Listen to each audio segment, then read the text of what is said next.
नमस्ते बच्चों, कैसे हो आप लोग। आप सभी का स्वागत है ज्ञानी एकेडमी की हमारी आज की क्लास में। और आज के क्लास में हम लोग क्या करने वाले हैं सर, हम पढ़ने वाले हैं सीएमए फाउंडेशन के paper 3 that is fundamentals of laws and ethics का सेक्शन नंबर बी। ठीक है, सेक्शन बी वाला पार्ट जो बात करता है फंडामेंटल्स ऑफ एथिक्स के बारे में। ठीक है सर, जो क्या बात करता है फंडामेंटल ऑफ एथिक्स के बारे में। ठीक है, इस पोर्शन में सबसे ज्यादा बच्चों के दो मेजर सवाल होते हैं। सवाल क्या होते हैं? पहला सवाल होता है सर एथिक्स क्या होता है।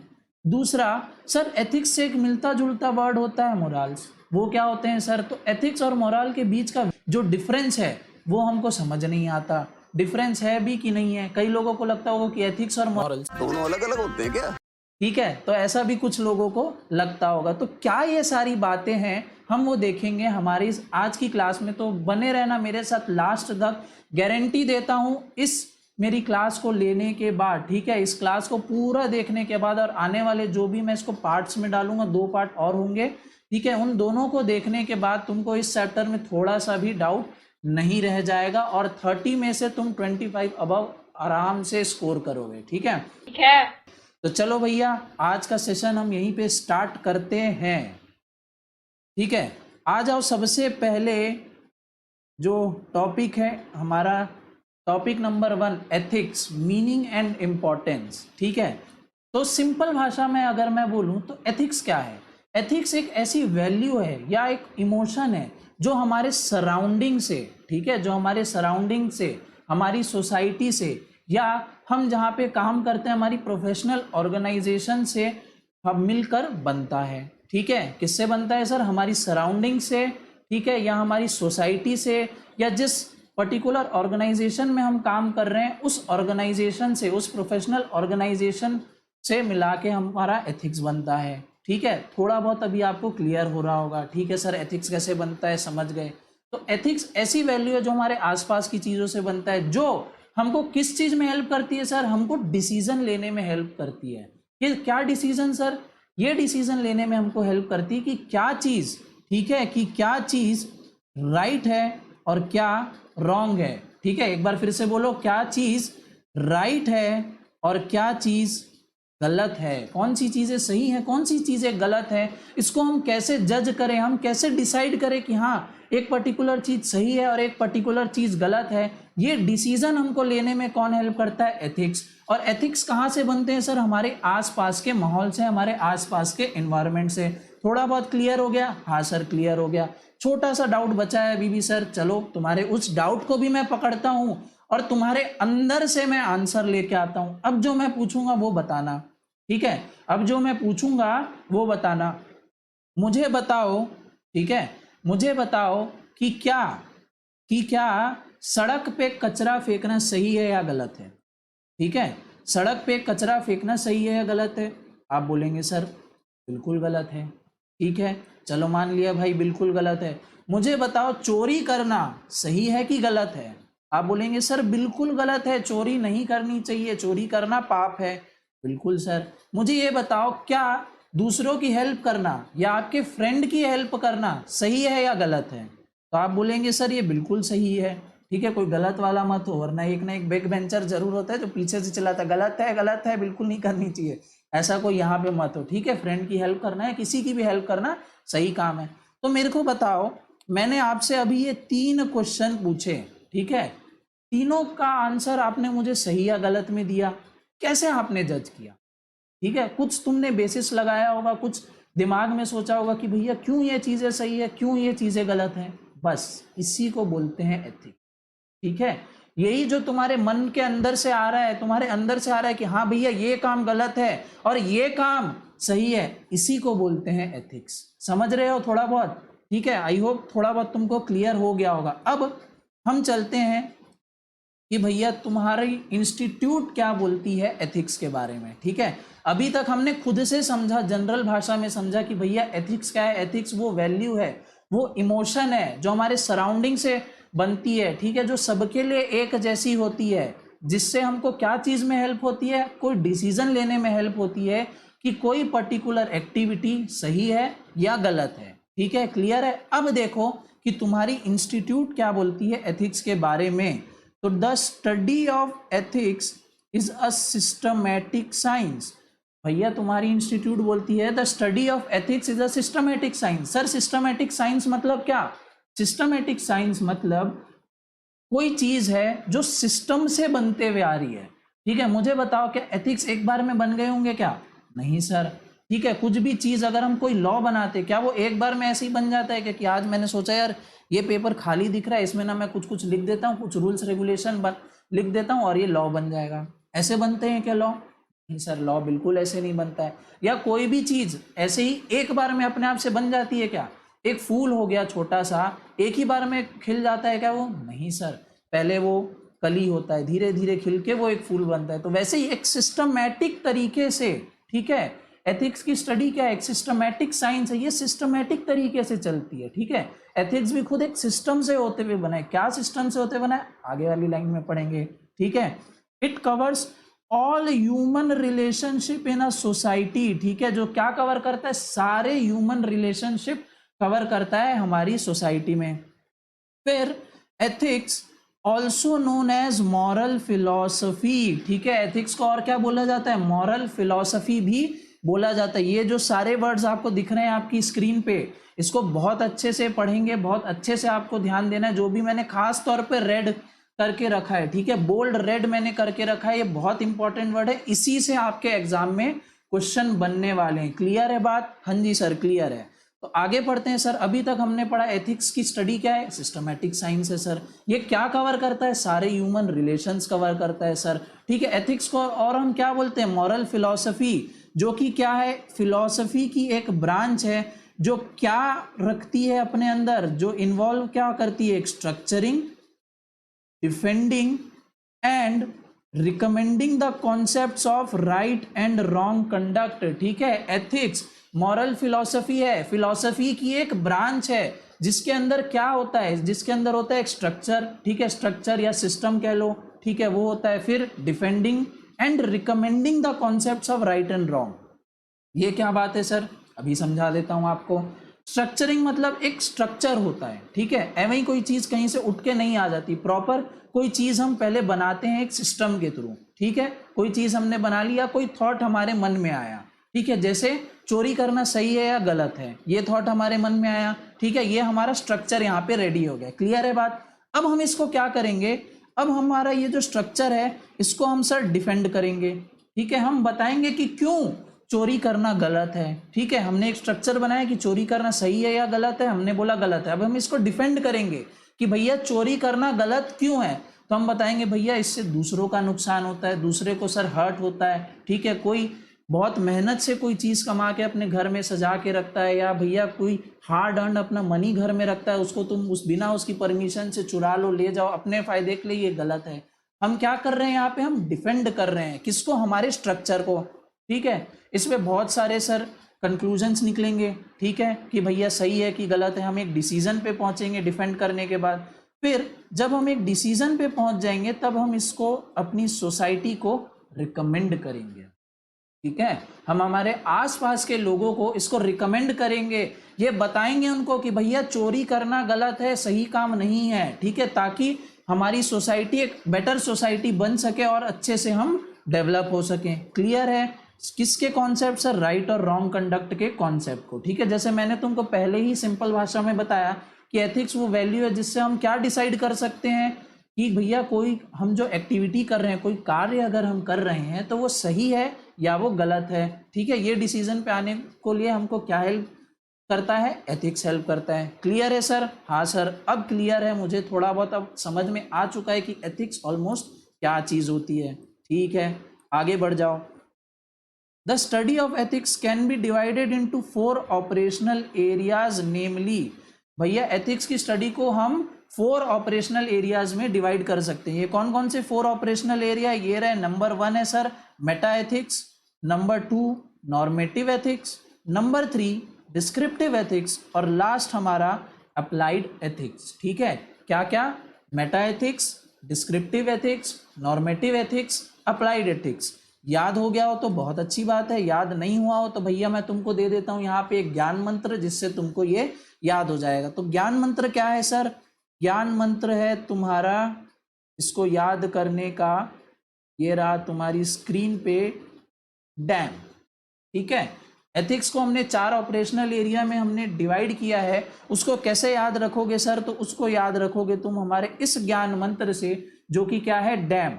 ठीक है, D for sir descriptive ethics, A for applied ethics, M for meta ethics और एन फॉर नॉर्मेटिव एथिक्स। अब आपके मन में सवाल उठ रहा होगा, सर ये चारों एथिक्स है क्या? ठीक है, बिल्कुल उठ रहा होगा।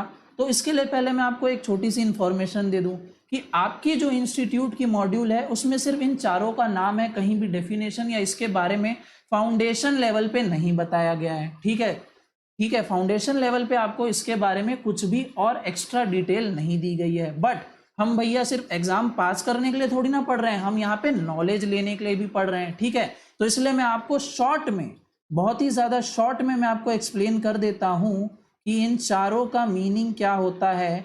नीचे आ रहा हूं मैं अपने नोट्स में, ये रहा, आपको यहाँ पे मिलेगा भैया ज्ञानीज एक्स्ट्रा ज्ञान। ठीक है सर, ये नोट्स हमको भी चाहिए। बिल्कुल भैया, ले जाओ नोट्स। कहाँ से मिलेंगे सर ये नोट्स? आपको जाना है हमारे डिस्क्रिप्शन बॉक्स में, वहाँ मैं अपने टेलीग्राम चैनल का लिंक दे दूंगा, वहाँ से आप इस नोट्स की PDF फ्री में डाउनलोड कर सकते हो। ठीक है, कलरफुल नोट्स है भैया, बहुत मेहनत से मैंने खास तुम लोगों के लिए बनाए हैं। अब देखो सर, ये चारों एथिक्स होते क्या हैं? बहुत शॉर्ट में हम डिटेल इसका डिस्कशन करेंगे। ज़्यादा अगर आपको डिटेल में पढ़ना हो, ऊपर आप देख सकते हो मैंने अच्छी तरीके से लिखा है, नोट्स आपको मिल जाएंगे, आप पढ़ सकते हो, पर वीडियो लंबी नहीं हो जाए इसलिए शॉर्ट में मैं बता रहा हूँ। डिस्क्रिप्टिव एथिक्स क्या होता है सर? डिस्क्रिप्टिव एथिक्स में people, what do people think that is right. ठीक है, इसमें हम ये पता लगाते हैं कि क्या सही है सर, पीपल क्या सोचते हैं, लोग क्या सोचते हैं कि क्या सही है। ठीक है, मेटा एथिक्स में हम क्या पता लगाते हैं sir? What does right even mean. ठीक है, जो हम सोच रहे हैं कि ये सही है, पर सही कैसे है, हम कैसे सोच रहे हैं, सही मतलब होता क्या है, क्या सही से किसी का फायदा हो रहा है, क्या सही से किसी का नुकसान हो रहा है, आखिर में ये सही है क्या, ये हम फाइंड आउट करते हैं मेटा एथिक्स में। नॉर्मेटिव एथिक्स किसके बारे में बात करता है? नॉर्मेटिव एथिक्स बोलता है how should people react, people को रिएक्ट कैसे करना चाहिए। और अप्लाइड एथिक्स किस बारे में बात करता है? अप्लाइड एथिक्स बोलता है how do we take moral knowledge and put into practice. ठीक है, हम जो मॉरल नॉलेज ले रहे हैं, हम जो एथिक्स समझ रहे हैं, हम इसको हमारी लाइफ में अप्लाई कैसे करें। ठीक है, अप्लाइड एथिक्स इसी के बारे में बात करता है, जैसे नाम है वैसे ही उसका काम है। ठीक है, अप्लाइड एथिक्स, हम हमारी जनरल लाइफ में, डे टू डे लाइफ में एथिक्स को कैसे अप्लाई करें, ये बात क्या करता है? Applied ethics. क्लियर है? और डिटेल में तुम लोग को पढ़ना होगा, नोट्स दिए हैं, वीडियो पॉज करना चाहो वीडियो पॉज करके तुम पढ़ सकते हो, वरना टेलीग्राम चैनल का लिंक है ही है, वहां से नोट्स डाउनलोड करो और पढ़ लेना। ठीक है, आ जाते हैं भैया हम ऊपर। ठीक है, वापस है हमारे टॉपिक पे, ये रहा हमारा टॉपिक। आगे और पढ़ते क्या लिखा है, बोल रहा है ethics basically comprises of 2 elements. तो एथिक्स में 2 एलिमेंट होते हैं, कौन कौन से सर? पहला एलिमेंट होता है ethics refers to well-founded standards of right and wrong that describe what humans ought to do in terms of rights, obligation, benefits to society, etc.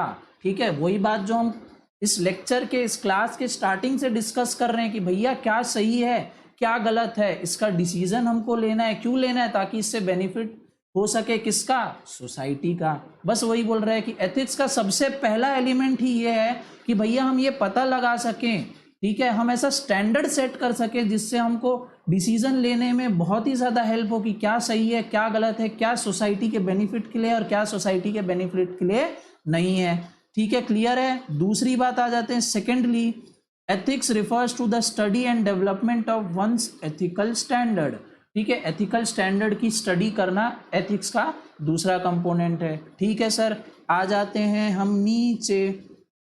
नीचे ये वाला पैराग्राफ तुम्हारा कुछ खास काम का नहीं है, इसको हम कर देते हैं यहाँ से कट, पढ़ना चाहो तो पढ़ सकते हो।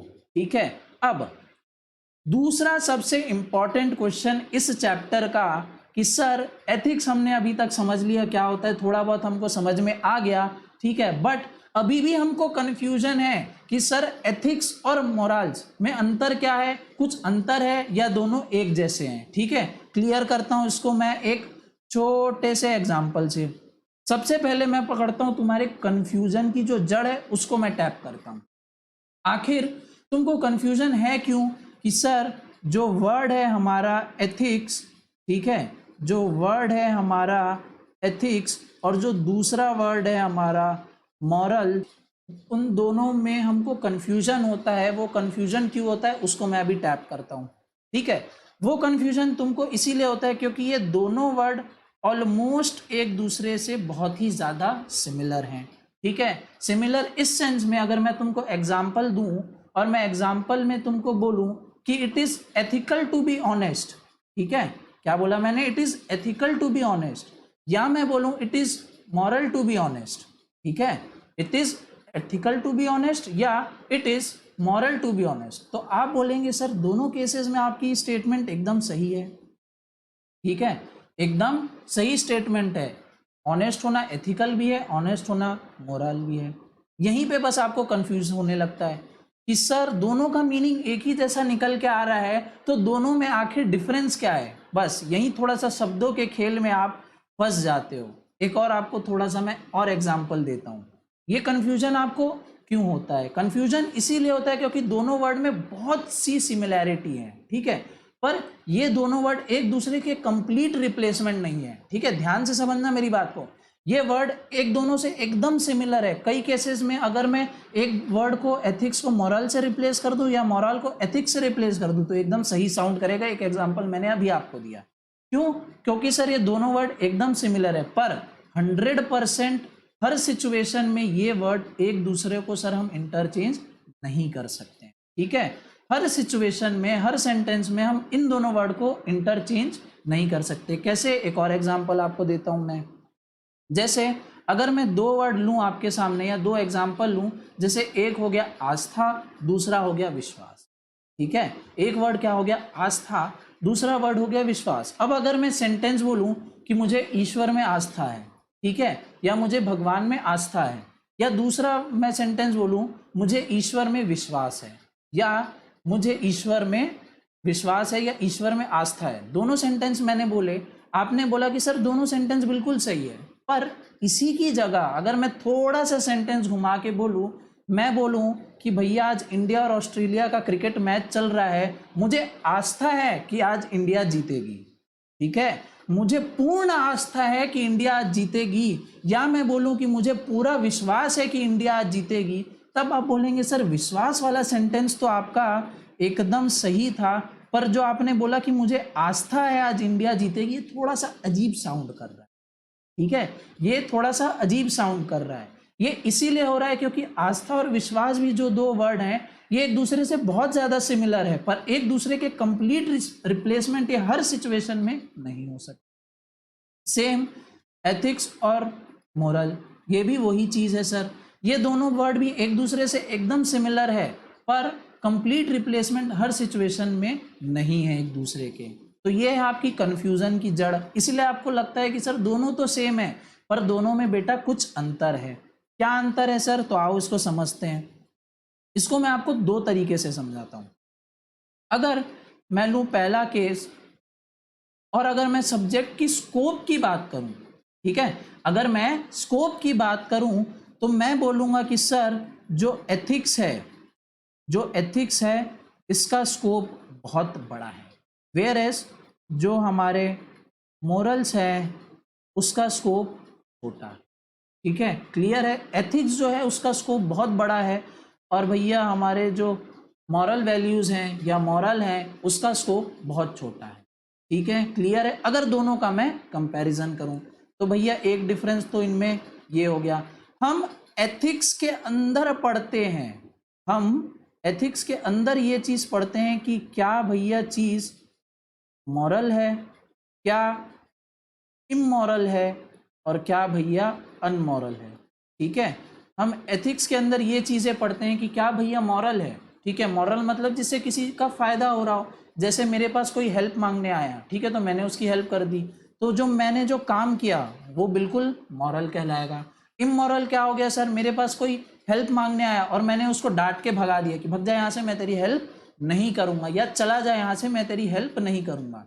एक तो कोई बेचारा मेरे पास हेल्प मांगने आया, मैंने उसकी हेल्प नहीं की, दूसरा उसको चिल्ला के मैंने भगा दिया, तो भैया ये जो मेरा काम है वो इमोरल है। क्लियर हो गया मॉरल इमोरल। अब आप बोलेंगे कि सर अनमोरल या नॉन मॉरल क्या होता है?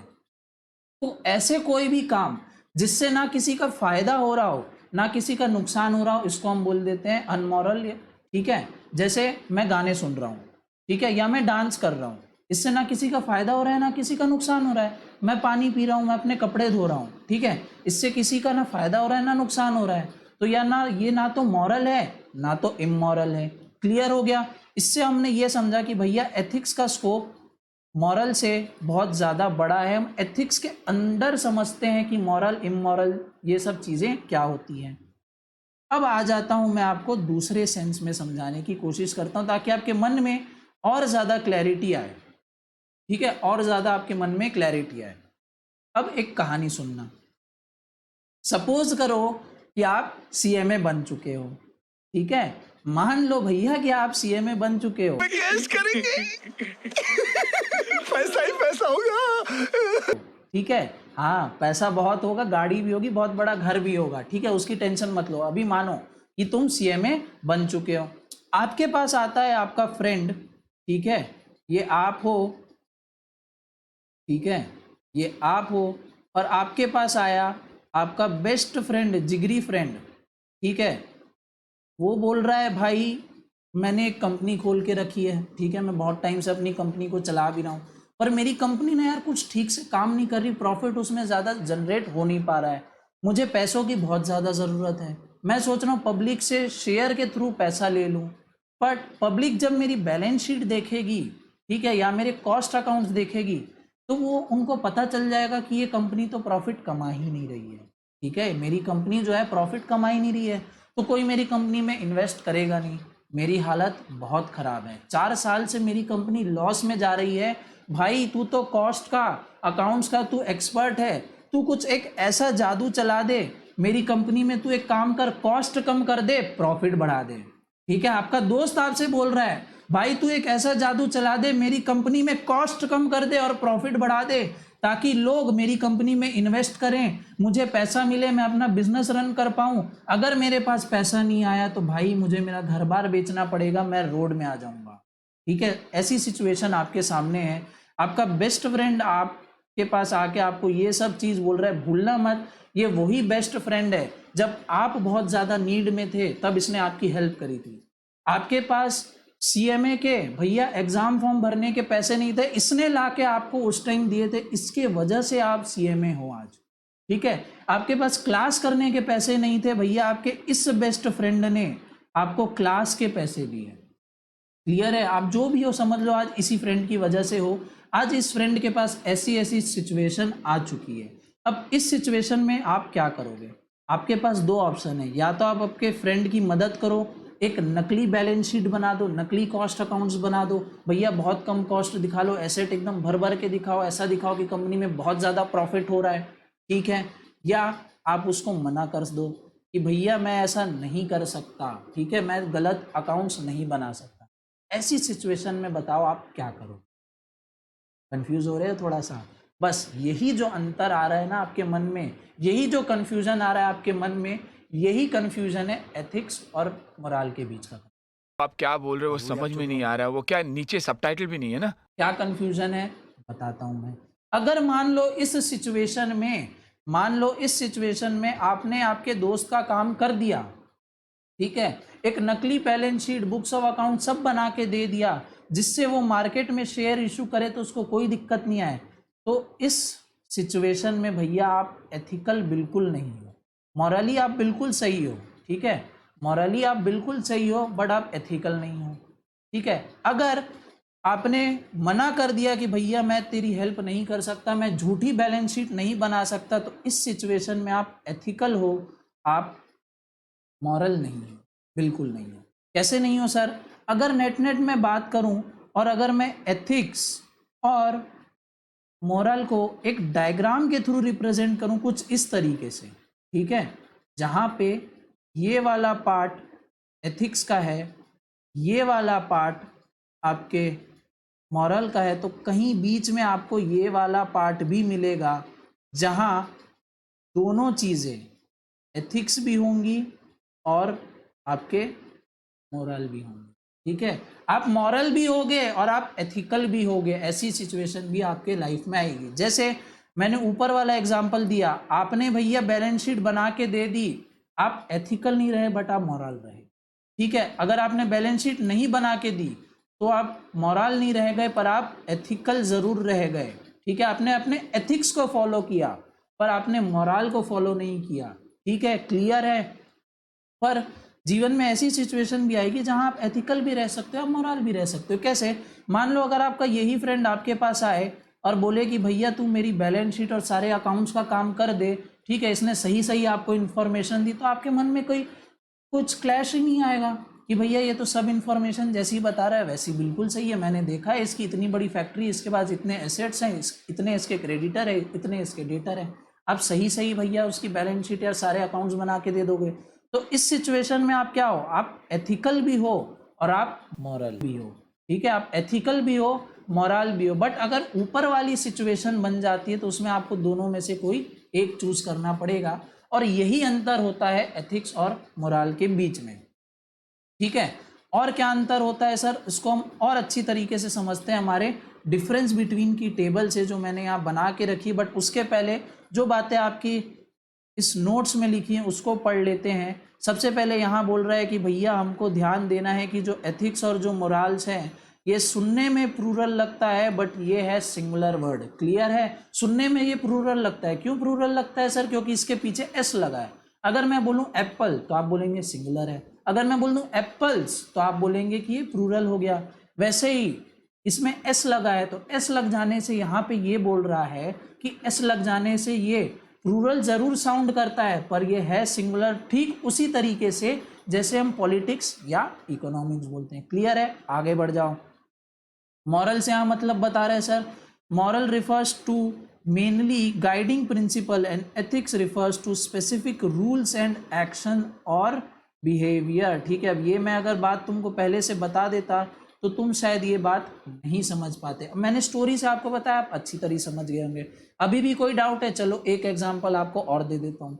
मान लो आगे जाके आप लॉयर बन गए। ठीक है, सीएमए तो बने ही बने, आप लॉयर भी बन गए, आपको लॉ से प्यार हो गया, आपने एलएलबी कर ली, एलएलएम कर ली। अब आप सोच रहे हो कि भैया मैं लॉयर ही प्रैक्टिस करता हूँ। ठीक है, सीएमए की डिग्री मैंने ले ली, ठीक है, बट अब मेरे को लॉयर की तरह प्रैक्टिस करना है। आपके पास आया आपका एक क्लाइंट। ठीक है, आपके पास आया आपका एक क्लाइंट, उसने किए हैं भैया मर्डर। ठीक है, साफ बात है उसने मर्डर किया है। वो आता है आपके पास कि भैया आप मेरा केस लड़ लो कोर्ट में। ठीक है, आप उसका केस लड़ने कोर्ट में भी जाते हो।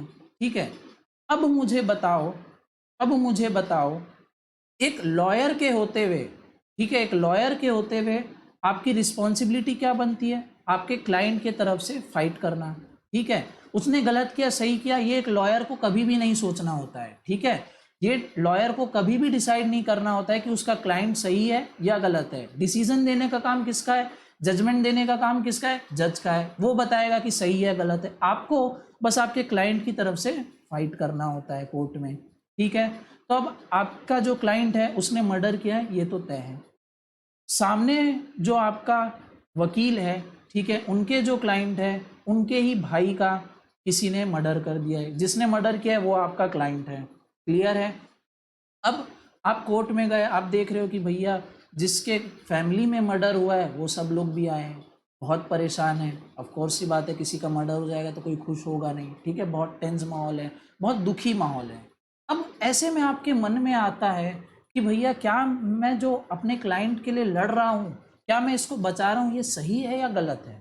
ठीक है, क्योंकि भैया आप प्रोफेशनल तो हो, ठीक है, आप प्रोफेशनल तो हो, बट उसी के साथ कहीं ना कहीं आप इंसान हो भैया, आपके में इंसान का दिल है। आपको मन में कहीं ना कहीं लग रहा है, आपके दिल से आवाज आ रही है क्या कि भैया इसने मर्डर किया, इसको तो सजा होनी ही चाहिए। सामने वाले देखो इनके फैमिली कितनी दुखी है, क्यों मैं इसके साइड से लड़ूं, क्यों मैं इसको बचाऊं? ठीक है, आपके मन में ऐसी बात जरूर आएंगी। अब अगर आप ये डिसीजन बना लेते हो कि भैया मैं अपने क्लाइंट को नहीं बचाऊंगा, ठीक है, मैं अपने क्लाइंट को फंसा दूंगा, तो इस सिचुएशन में आप मॉरली करेक्ट हो पर एथिकली आप करेक्ट नहीं हो। क्योंकि आपका एथिक्स ये कहता है कि जजमेंट देना मेरा काम नहीं है, पर आपने मन ही मन में आपने सोच लिया कि भैया ये गलत है, ठीक है, ये गलत है, सामने वाला सही है, मैं इसको बचाऊंगा ही नहीं, तो इस सिचुएशन में आप मॉरली भली सही हो बट एथिकली आप गलत हो। वहीं अगर आप सोचते हो कि भैया मैं अपनी क्लाइंट के साइड से पूरी तरह से एफर्ट डालूंगा अपना, ठीक है, पूरा एफर्ट डालूंगा, बाकी जजमेंट जो भी आए, तो इस सिचुएशन में आप एथिकली सही होते हो, क्योंकि ये आपके प्रोफेशन की रिस्पॉन्सिबिलिटी है कि आप अपने क्लाइंट के साथ खड़े रहो, बट इस केस में आप मॉरली गलत हो जाए। क्लियर हो रही है बात अभी भी मॉरल और एथिक्स के बीच में? आई होप आपको अब कोई डाउट नहीं रह गया होगा। इतनी लंबी अगर ये वीडियो बन रही है, इसको बनने दो, पूरा अच्छे से देखना, ठीक है, ये बाकी उस शॉर्ट वीडियो की तरह नहीं है 5-10 मिनट में भैया चैप्टर खत्म। वैसी वीडियो चाहिए, वैसी वीडियो भी आएगी, बुलेट रिवीजन वीडियो आएगी, 15 मिनट के अंदर, 20 मिनट के अंदर आपका पूरा का पूरा मैं चैप्टर खत्म कर दूंगा। बट ये कॉन्सेप्ट बिल्डिंग वीडियो है, ठीक है, ये क्या है, कॉन्सेप्ट बिल्डिंग वीडियो है, इसको आपको शुरू से आखिरी तक पूरा देखना है ताकि एक एक चीज आपको क्लियर होती रहे, कहीं फिर से डाउट मत आए, आप एग्जाम वाले दिन भटके नहीं कि भैया एथिक्स और मोरल के बीच में मेरे को तो अभी भी डाउट है, ठीक है, आपको डाउट नहीं रह जाएगा, बस ये वीडियो को अच्छी तरीके से देखते रहना। स्टोरी से आपको क्लियर हो चुका होगा क्या डिफरेंस है, और बेसिक डिफरेंस देख लेते हैं सर। डिफरेंस बिटवीन टेबल दी गई है सर आपके सामने, difference between ethics and moral, ठीक है, यहाँ पे हम पहला बेसिस लेंगे, व्हाट आर दे, ये एक्चुअल में है क्या। तो एथिक्स क्या है सर? एथिक्स है rules of conduct recognised in respect to a particular class of human action और पर्टिकुलर ग्रुप और कल्चर। एथिक्स क्या है सर? रूल ऑफ कंडक्ट है, ठीक है, जो किससे बनता है? पर्टिकुलर क्लास से, सोसाइटी से, वही चीज हम डिस्कस कर रहे हैं। वेयर एज मॉरल्स क्या है सर? प्रिंसिपल और habits with respect to right and wrong conduct, while morals also prescribe do's and don'ts. Morality is ultimately a personal compass of right and wrong. हम personally जब किसी चीज का decision लेते हैं कि भैया ये सही है या गलत है, तब उसको हम बोलते हैं मॉरल है, ठीक है। जब हम सोसाइटी के पॉइंट ऑफ व्यू से देखते हैं कि वो सही है या गलत है, तब हम एक्चुअली एथिक्स फॉलो कर रहे होते हैं। क्लियर है? आगे आ जाओ, दूसरे पॉइंट पे क्या लिखा है, where do they come from, भैया ये आते कहाँ से हैं? तो एथिक्स जैसा आपको पता है हमारी सोसाइटी से, ठीक है, हमारे आसपास के इन्वायरमेंट से आते हैं, ये बिल्कुल क्या होते हैं, एक्सटर्नल होते हैं। वेयर एज मॉरल क्या होते हैं, हर एक इंडिविजुअल के लिए मॉरल अलग हो सकते हैं, ठीक है, ये उनका इंटरनल मैटर होता है। क्लियर बात है?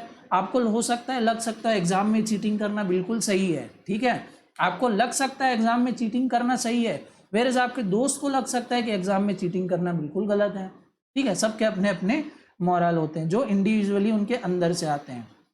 तीसरा difference, why we do it, हम करते क्यों हैं? बिकॉज सोसाइटी से it is right thing to do. Ethics हम क्यों करते हैं? क्योंकि सोसाइटी बोलती है कि भैया ये सही है करने के लिए। वेयर एज मॉरल्स हम क्यों करते हैं? क्योंकि हम खुद बिलीव करते हैं, हम खुद विश्वास रखते हैं किसी भी चीज का कि भैया हम जो कर रहे हैं वो सही है या गलत है। क्लियर है बात? एक और डिफरेंस देख लो भैया, ओरिजिन। ओरिजिन कहाँ से हुए हैं भैया? एथिक्स ओरिजिन हुए हैं ग्रीक वर्ड एथिकोस से, जिसका मीनिंग होता है कैरेक्टर। जिसका मीनिंग क्या होता है? कैरेक्टर। कहाँ से निकला है? ग्रीक वर्ड से। याद हो गया बात?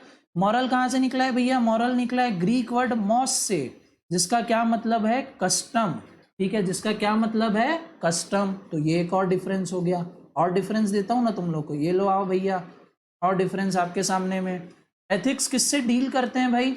एथिक्स डील करते हैं राइट एंड रॉन्ग कंडक्ट से, कि भैया जो मैंने किया क्या वो सही है या वो गलत किया मैंने, इससे एथिक्स डील करते हैं। वेयर एज मोरल डील करते हैं principle of right and wrong से। Principle of right and wrong मतलब क्या सही है और क्या गलत है, ठीक है। मोरल बोलते हैं कि भैया क्या सही है क्या गलत है, वेयर एज एथिक्स बोलता है जो मैंने किया वो सही है कि वो गलत है। क्लियर? आगे बढ़ जाओ एक्सेप्टेबिलिटी पे भैया। एक्सेप्टेबिलिटी क्या है? Ethics are governed by professional and legal guidelines within a particular place and particular time, whereas morality surpasses cultural norms. Ethics की एप्लीकेबिलिटी कहाँ तक है? मान लो आप किसी कंपनी में काम कर रहे हो, उस कंपनी के कुछ एथिकल स्टैंडर्ड्स हैं, तो वो कंपनी के जो एथिकल स्टैंडर्ड्स है वो कहाँ तक गवर्न करेंगे, कहाँ तक उसकी एक्सेप्टेबिलिटी होगी? सर उस ऑर्गेनाइजेशन में होगी। बिल्कुल सही बात। वेयर एज मॉरल्स की जो एक्सेप्टेबिलिटी वो कहाँ है, वो सबके ऊपर है सर।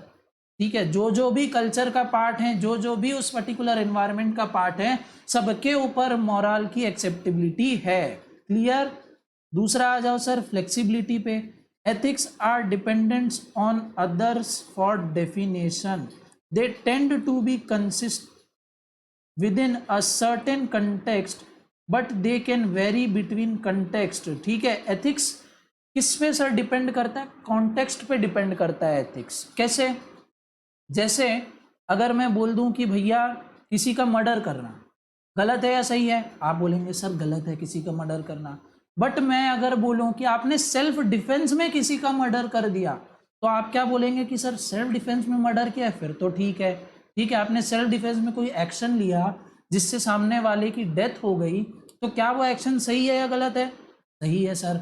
बट जानबूझ के अगर आप किसी का मर्डर कर रहे हैं तो वो सही है कि गलत है, गलत है सर। तो एथिक्स क्या समझ रहे हो इससे, ये कॉन्टेक्स्ट पे डिपेंड करता है, एक सिचुएशन पे डिपेंड करता है कि पर्टिकुलर सिचुएशन में किसी पर्सन ने कोई एक्शन किया तो क्या वो एक्शन सही था या वो एक्शन गलत था। वेयर एज जो मॉरल है हमारे वो कंसिस्टेंट रहते हैं सारे सिचुएशन में। ठीक है, सारे सिचुएशन में जो मॉरल्स हैं वो कंसिस्टेंट रहते हैं, सही है मतलब सही है, गलत है मतलब गलत है। ठीक है, कंसिस्टेंसी की बात करते हैं सर अब। तो ethics are generally uniform, morals में differ from society to society and culture to culture. तो एथिक्स क्या होते हैं, जनरली यूनिफॉर्म होते हैं, सब पे एक जैसे अप्लाई होते हैं। आप किसी ऑर्गेनाइजेशन में काम कर रहे हो, उनके कुछ एथिक्स हैं, जैसे आपके बिजनेस सीक्रेट आपको किसी से शेयर नहीं करने। तो जो भी पर्सन उस ऑर्गेनाइजेशन में काम कर रहा है सबके ऊपर ये इक्वली फॉलो होगा। ठीक है, किसी को भी अपने बिजनेस के सीक्रेट्स जो हैं वो शेयर नहीं करने। वेयर एज मॉरल्स क्या होते हैं, वो डिफरेंट सोसाइटी के लिए डिफरेंट हो सकते हैं। ठीक है, जैसे अगर मैं बात करूं, हम जनरली जब किसी को ग्रीट करते हैं तो क्या बोलते हैं, नमस्ते बोलते हैं। वेयर एज आर्मी में अगर किसी को ग्रीट करना होता है तो वो क्या करते हैं, सल्यूट करते हैं। ठीक है, या जय हिंद वगैरह बोलते हैं। क्लियर बात है। तो हर कल्चर में अलग अलग, हर टाइप की सोसाइटी में मोरल्स अलग अलग होते हैं, बट एथिक्स जनरली यूनिफॉर्म होते हैं। तो ये थे भैया एथिक्स और मोरल्स के बीच में डिफरेंस। आई होप आपको एथिक्स क्या होता है अच्छे से क्लियर हो गया होगा, मोरल्स क्या होते हैं अच्छे से क्लियर हो गया होगा। आगे बढ़ते हैं अब और देखते हैं ये डायग्राम क्या बोल रहा है। ये बोल रहा है भैया दुनिया में सबसे पहले आया मोरालिटी, उसको हमने एथिकली रैशनलाइज किया। एथिकली रैशनलाइज किया मतलब एथिकली उसको हमने जस्टिफाई किया कि भैया हाँ ये एथिक्स की नज़रों में भी सही है या गलत है, और उसके बाद फॉर्म हो गए एथिक्स। ठीक है, उसमें हमने कुछ भैया प्रोड्यूस किया और वो बन गया एथिकल थ्योरी। हमने डिफेंड किया, उसको रिकमेंड किया, एथिकल थ्योरी बन गया। फिर हमको भैया रिकमेंड करके अपने पास थोड़ी ना रख लेना है, उसको हमको अप्लाई करना है। अप्लाई क्यों करना है भैया, अप्लाई करना है हमको लोगों की एथिकल प्रॉब्लम को सॉल्व करने के लिए। क्लियर है बात। ठीक है, इस तरीके से धीरे धीरे आपके एथिक्स बनते गए। इसी को और अच्छी तरीके से हम डिस्कस करेंगे हमारे इवोल्यूशन ऑफ एथिक्स के टॉपिक में। अभी तक आप अच्छी तरीके से ये बात तो समझ गए होंगे कि एथिक्स कहाँ से बनते हैं। एथिक्स बनते हैं हमारे सराउंडिंग से, हमारी सोसाइटी से। क्लियर है। बस देखो वही बात है यहाँ पे तो बोल रहा है the behaviour of our society has evolved over the year, the codes of conduct have been passed down from generation to generation and there is a pattern of evolution of such codes। ठीक है, हमारी society को अगर हम देखें तो ये धीरे धीरे इवॉल्व होती गई। ठीक है, कुछ कोड ऑफ कंडक्ट है जो जनरेशन टू जनरेशन पास होते गए। कैसे code of conduct sir, code of conduct जैसे आपके बड़ों ने आपको सिखाया कि भैया बड़ों की इज्जत करो। ठीक है, बड़ों की इज्जत करो, कभी झूठ मत बोलो।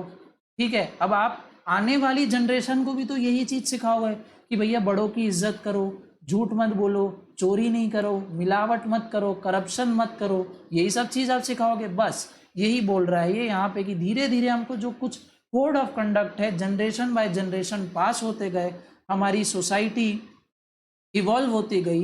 Acceptable behaviour is promoted and elevated as social values and unacceptable behaviour is rejected and condemned ठीक है, एक्सेप्टेबल जो भी बिहेवियर होता है उसको हम हमेशा प्रमोट करते हैं, वेयर जो नॉन एक्सेप्टेबल बिहेवियर होता है उसको हम हमेशा रिजेक्ट करते हैं। कोई तुमको बताते हुए ये किसी को बताते हुए सुने हो कि भैया चोरी करो, मर्डर करो, ठीक है, गुंडागर्दी करो, ऐसा नहीं सुने होगे। हर किसी को आप बोलते होगे कि झूठ मत बोलो, ठीक है, पुलिस की हेल्प करो, बड़ों की इज्जत करो, ऐसी ऐसी चीज़ें आप सुनते हो। क्यों?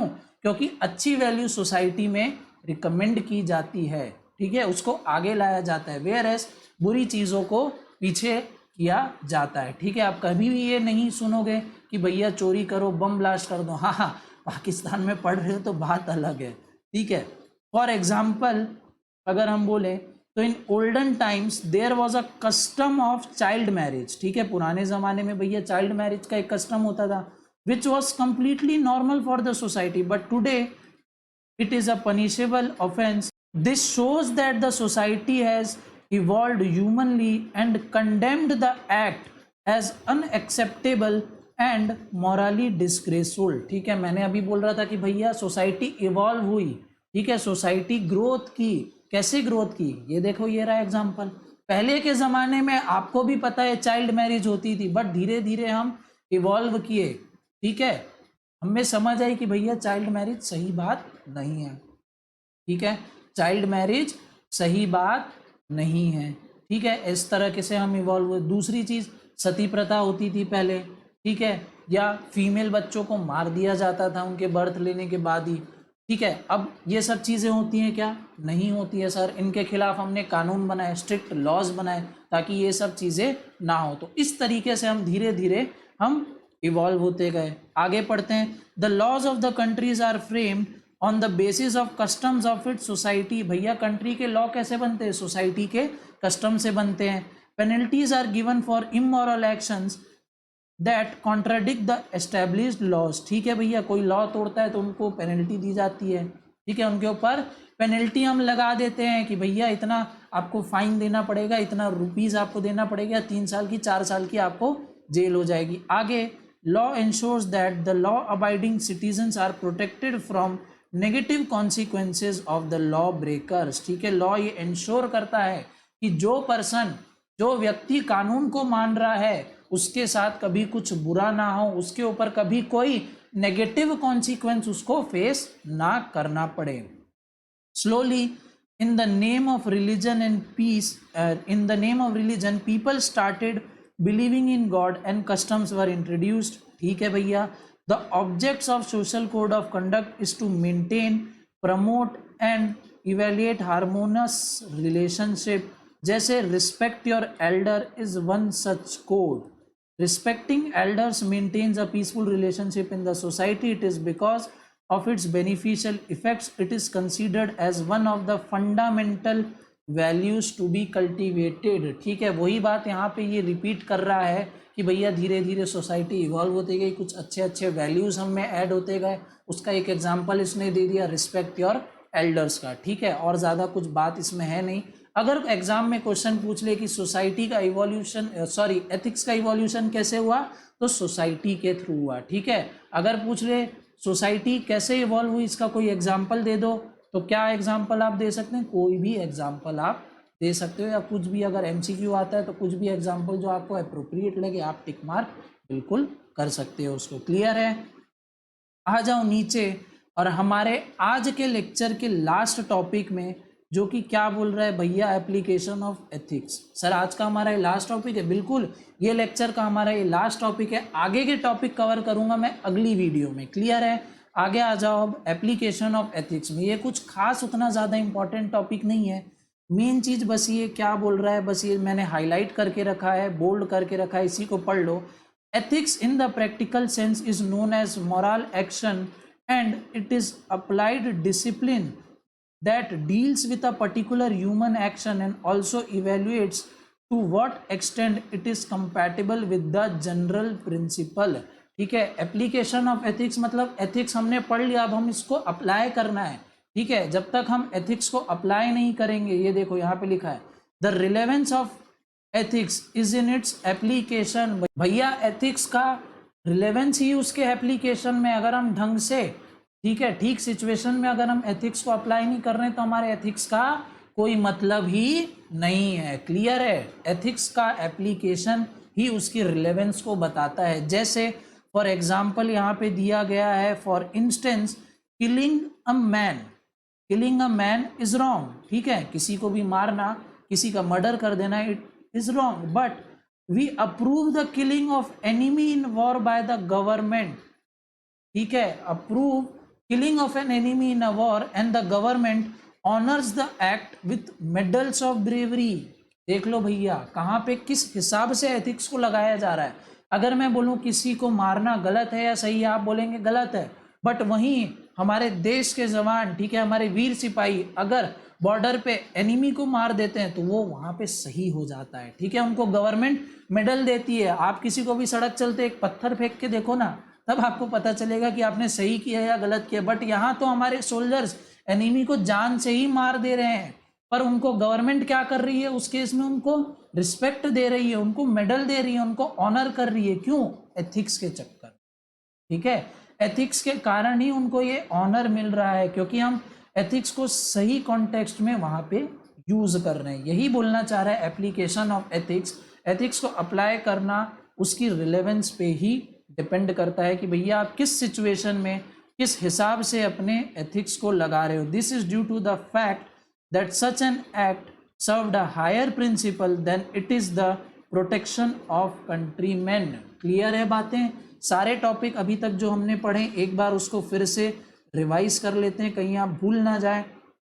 ठीक है भैया, हमने स्टार्ट किया था हमारा आज का ये लेक्चर, सेक्शन बी हम स्टार्ट कर चुके हैं एथिक्स का। एथिक्स का मैंने आपको इंट्रोडक्शन दिया सिंपल भाषा में। क्या भैया? एथिक्स ऐसी वैल्यूज़ हैं, ऐसे इमोशन हैं जो कहाँ से फॉर्म होते हैं? हमारी सोसाइटी के, हमारे आसपास के इन्वायरमेंट से, जो हमको हेल्प करते हैं डिसीजन लेने में कि भैया क्या राइट कंडक्ट है, क्या रॉन्ग कंडक्ट है। ठीक है, फिर एथिक्स को भैया हम 4 ऑपरेशनल एरियाज में देख सकते हैं। क्या क्या भैया? ज्ञान मंत्र मैंने बताया, ज्ञान मंत्र याद है ना, डैम, DAMN। क्या क्या भैया? डिस्क्रिप्टिव एथिक्स, ठीक है, D for descriptive ethics, A for applied ethics, M for meta ethics, N for normative ethics. फिर हमने देखा भैया एथिक्स में होते हैं 2 एलिमेंट। क्या क्या 2 एलिमेंट होते हैं एथिक्स में? सबसे पहले भैया ये वेल फाउंडेड स्टैंडर्ड्स हैं। किसके स्टैंडर्ड्स हैं भैया? राइट और रॉन्ग के ये वेल फाउंडेड स्टैंडर्ड्स हैं। दूसरा चीज हमने क्या देखा कि सेकेंडली भैया एथिक्स स्टडी है। ठीक है, वंस एथिकल स्टैंडर्ड के, बिल्कुल सही। फिर हम आ गए सर एथिक्स वर्सेस मॉरल्स पे। हमने देखा कि भैया कैसे एथिक्स अलग होता है और कैसे मॉरल अलग होता है। बहुत सारे मैंने आपको एग्जाम्पल दिए। फिर हमने भैया ये डिफरेंस बिटवीन की टेबल देखी, जहाँ हमने समझा कि भैया ये एक्चुअल में होते क्या हैं। ठीक है, ये कहाँ से आए हैं, हम ये क्यों करते हैं, इनका ओरिजिन एक्चुअल में क्या है। और भी हमने डिफरेंस देखा सर भैया कि ये किन बातों से इनका ताल्लुकात है, ये किन बातों में डील करते हैं, इनकी एक्सेप्टेबिलिटी क्या है, फ्लेक्सिबिलिटी क्या है और कंसिस्टेंसी क्या है। फिर नीचे आए और हमने पढ़ा भैया इवोल्यूशन ऑफ एथिक्स। एथिक्स कैसे इवॉल्व हुए? सोसाइटी के इवोल्यूशन से हमारे एथिक्स भी इवॉल्व हुए। पहले भैया चाइल्ड मैरिज हम सही समझते थे, बट आज के टाइम में भैया वो गलत बात है। हम चाइल्ड मैरिज कभी भी प्रमोट नहीं करते हैं आज के टाइम में। ये चीज़ हमने समझी इवोल्यूशन ऑफ एथिक्स में। फिर हमने देखा हमारा लास्ट का टॉपिक एप्लीकेशन ऑफ एथिक्स। ठीक है, एप्लीकेशन ऑफ एथिक्स उसकी रिलेवेंस है भैया, कहाँ पे हम किस जगह में किस सिचुएशन में हम हमारे एथिक्स को अप्लाई कर रहे हैं और उससे हम क्या कंक्लूजन ड्रॉ आउट कर रहे हैं। इसका हमने एग्जांपल देखा भैया, किलिंग ऑफ अ मैन गलत है, बट वहीं अगर हमारे देश का वीर जवान वीर सिपाही किसी एनिमी को मार दे तो भैया वो उस सिचुएशन में बिल्कुल सही हो जाता है। क्लियर है बात? तो इसी के साथ आज की इस क्लास को मैं यहीं पे करता हूं खत्म। और आपसे मैं बोलता हूं bye bye, tata, good. ठीक है, मिलूंगा आपसे मैं अगली क्लास में कुछ और बहुत सारे नए टॉपिक्स के साथ। तब तक भैया अपना ध्यान रखना। और इस पूरे लेक्चर में मैंने जो जो भी कंटेंट पढ़ाया है, इस क्लास में हमने जो जो भी टॉपिक्स कवर किए हैं, उसको बहुत अच्छी तरीके से रिवाइज कर लेना। मिलते हैं आपसे नेक्स्ट क्लास में। पहली बार वो कह रहे हैं कि भाई मजा आया, और मैं ये जो मजा है हिंदुस्तान के हर व्यक्ति को देना चाहता हूं।